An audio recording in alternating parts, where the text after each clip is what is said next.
Also, with the two business models that I wanted to spoke about a bit earlier, you have your coffee roaster that wants to supply everyone. His name and brand must be everywhere.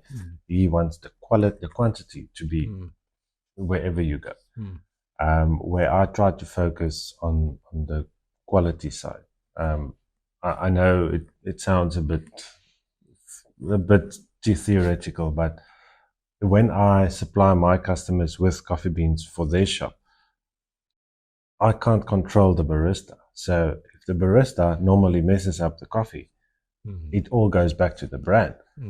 So I give my best product I can and do the training to the barista. But if they mess it up, yeah, I can just help them, but it won't compromise my brand because I know what I give them and I know what the product that will come out of that has to be.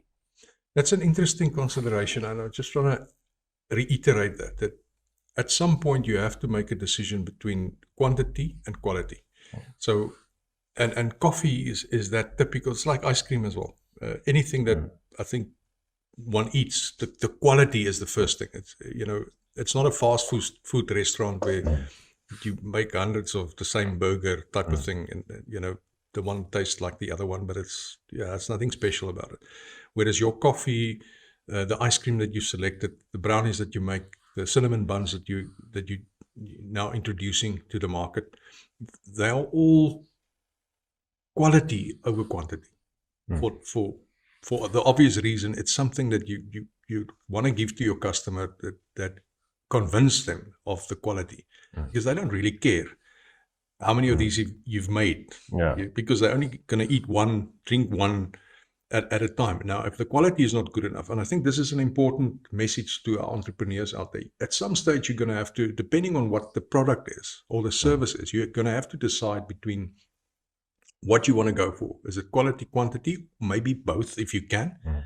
Ideally, you have to put as much out there to be profitable, but not at the risk of jeopardizing your quality. So I like that. That's very good advice. The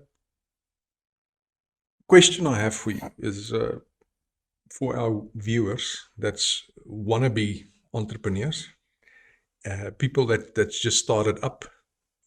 What is that golden advice that you would want to give now that you're an experienced entrepreneur, taking that big leap from being a corporate employee to jump into the entrepreneur?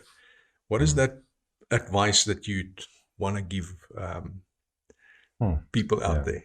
So you always have to remember why did you decide to go into your own business. My advice would say maybe don't do it. It's always a learning curve. I mean, you have to know why you're doing it in order to figure out how you're going to do it and what do you need to do it. Stay focused. It's easy to lose focus, especially when the challenge comes. There's a lot of challenges every day, and you must try not to look into the challenge. For example, if you have a cash flow difficult financing constraint, let's call it, then you will always look into your problem where you how am I gonna pay my suppliers, how am I gonna pay my staff, I need more income, and then you tend to lose your focus. You can't see new opportunities because you're so fixated on the problem. It's very easy in theory.